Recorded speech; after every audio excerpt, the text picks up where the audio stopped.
Hi. I am Noel Raymond, and I am not really sure how I got here. And by here, I mean to the place in my life where I make professional theater and help run a daycare center, a truancy prevention program, an after-school program, a homeless youth-run bike shop, an HIV prevention program, and more, all in the same building and sometimes all on the same day. And I do this not because I'm an artist with a day job. All of these things are actually part of the same job. So I'm a co-artistic director of a community center where the art part and the community part can't be articulated in any kind of title that we have yet been able to come up with. And it is because I am really, really fortunate to work in this way, steeped in relationship with the hundreds of people who frequent our South Minneapolis neighborhood, that I decided to do this really scary thing of getting up in front of a room full of my artistic peers to offer up our big idea. Whoops. And that is, weaving art into the fabric of community life radically improves outcomes for all. And for the past 3 years, we've been working on this through two primary initiatives, which are integrating art into the social service programs of the Pillsbury House Neighborhood Center, and integrating art into the neighborhood with partners and with the community. And while I am extremely averse to words like best practice and replicable programs and scalable models, I do think we have learned a few things along the way that are worth sharing. And those are, use creative practice for everything, develop a vehicle for internal combustion, and build lots and lots of relationships. And I will get back to all of these things in just a minute. I think I can safely assume that we all in this room believe that art is transformational, that it can actually change lives. I believe this strongly. I've seen it over and over again in the 18+ years that I've worked at Pillsbury House Theatre, from Abigail, who gave me this poem that she wrote about her grandmother's passing when she was 9. I came upon her standing outside our building, surprisingly, 12 years later, when she was 21 on a chilly fall day, and she told me she had driven an hour and a half just to stand outside the building because the place had changed her life. To the countless parents who have said, I had no idea he could do that after seeing their child perform. To the young person in a symposium with playwright Marcus Gardley last weekend, who spoke up in a room full of adults to say that after seeing his play, The Road Weeps, the Well Runs Dry, she literally wanted to cry, because up until that point, she didn't realize that she could write from all parts of her identity. To Lily, who wrote us to say that she literally felt relief from chronic pain after seeing Sharon Bridgeforth's River Sea.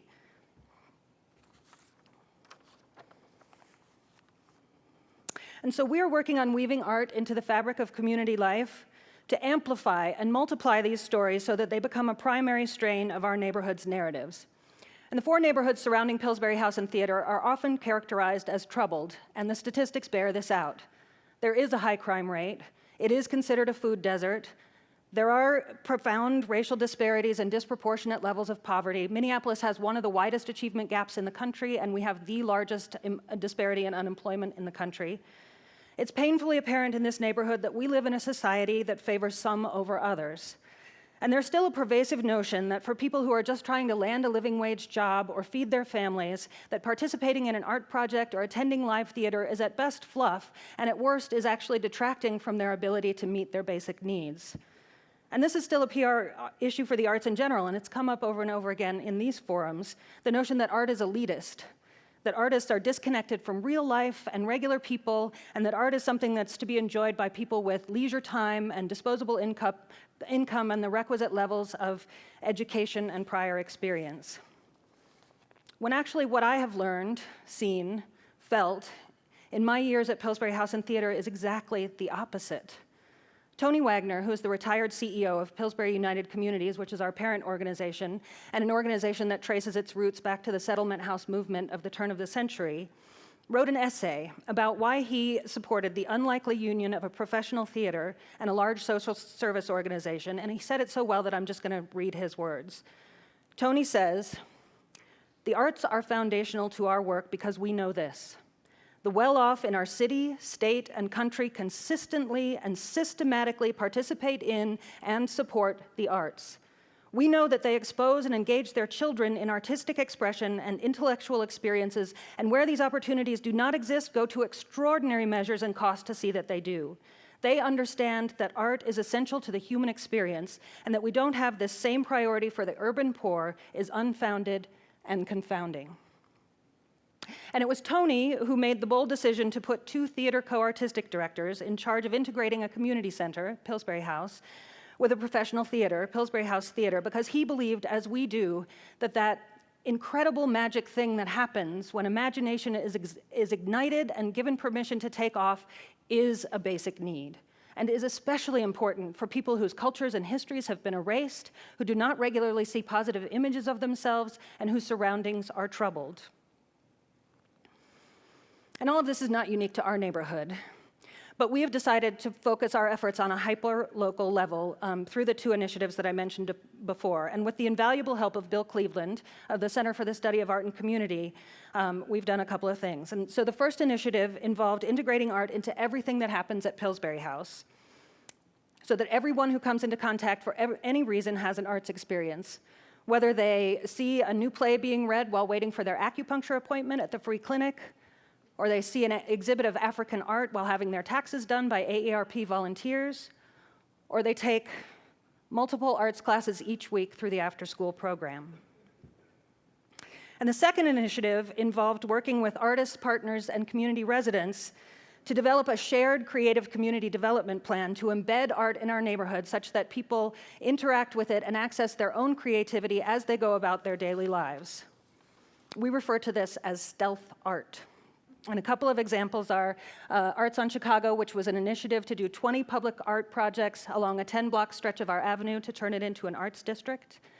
This is a Paint the Pavement project that was one of those initiatives. This is the Fatmobile, which is a mobile screen printing unit, which can go around to community locations. We're actually thinking of using this to integrate some of the harder-to-reach social service programs like home visiting as well. Photographer Wing Young Huey created We Are the Other, where he introduced people in the neighborhood to one another by photographing them together, and then displayed 100 of these diptych photos in storefronts and businesses all along the avenue. And this is the Wish Well, created by artist Mike Hoyt. It's an outdoor flexible stage and art-making space that has a receptacle and cards for people to leave their wishes for the neighborhood, and then a scrolling LED screen that displays those wishes for all to see. A recent wish was simply unicorns. We're hoping that one comes true. So in the past year, art has been embedded everywhere in our neighborhood. 45 artists have created 205 artworks, and community members have created 655 more artworks. Over 3,000 people have participated in a workshop, opening, or public event. Artworks are displayed in 137 discrete locations, and 46 local businesses have hosted art and artists. And though we've been weaving art into the community on a hyper-local level, there are 3 lessons that we've identified that are worth sharing. And they are, use creative practice as a primary engine for everything. So I'm a theater director, and making a play for me involves creating shared vision, assigning roles, identifying given circumstances, solving problems by holding questions, trying lots of solutions, and using imagination to make big leaps, taking lots of risks all the while, and ruthlessly eliminating options that don't work, practicing, and then sharing with lots of people.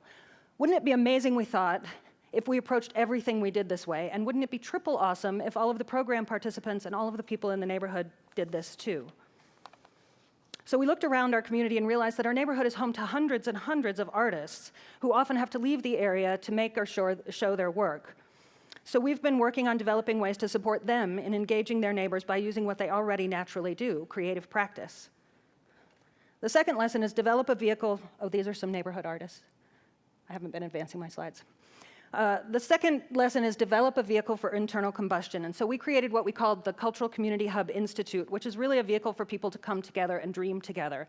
And we've used half-day open space technology sessions in 3 different iterations with 3 different groups of people, and it's been pivotal for us. It's become the engine for identifying assets, incubating new ideas, generating action, and cultivating curiosity. And through it, we've created shared values, standards of practice, and a method of sharing leadership. And the third lesson is build lots and lots and lots and lots of relationships without focusing first on strategy or immediate payoff. I think a lot of what we've done has worked because there's a built-in accountability to a community. We're here every day. We're going to be here for a long time. We've been here for a long time. And once there is a foundation of organic trust that's based on an experience of doing something together, it is much easier to find that sweet spot of intersecting self-interest. And the third lesson is brought home to me over and over again as we move forward. When we talk about animating neighborhoods, I really see that as being about people. The people are the place. And so our current ambition is to figure out how to catalyze a social fabric that an interlocking web that weaves together everyone in the neighborhood using creative practice and art making, such that there are multiple pathways to each point from all others. Examples of this idea in practice include curb culture. This is a middle school service learning project where kids built these sandwich boards. They put out a call for artists and had artists treat one side of the boards, and then the other side is painted with chalkboard paint, and they went and enlisted 20 local businesses to host these signs. So these 8 kids who did this project created over 100 intersecting relationships. Another project that we're currently working on is called Art Blocks, where we've engaged 12 neighborhood artists to serve as block club leaders for all of the people on their block, and to create an art project that engages everyone in art making where they live, and then to take all those folks to an arts activity that's happening somewhere else in the neighborhood. This is Mike Hoyt again, making a growth chart on the fence outside his house with people in the neighborhood.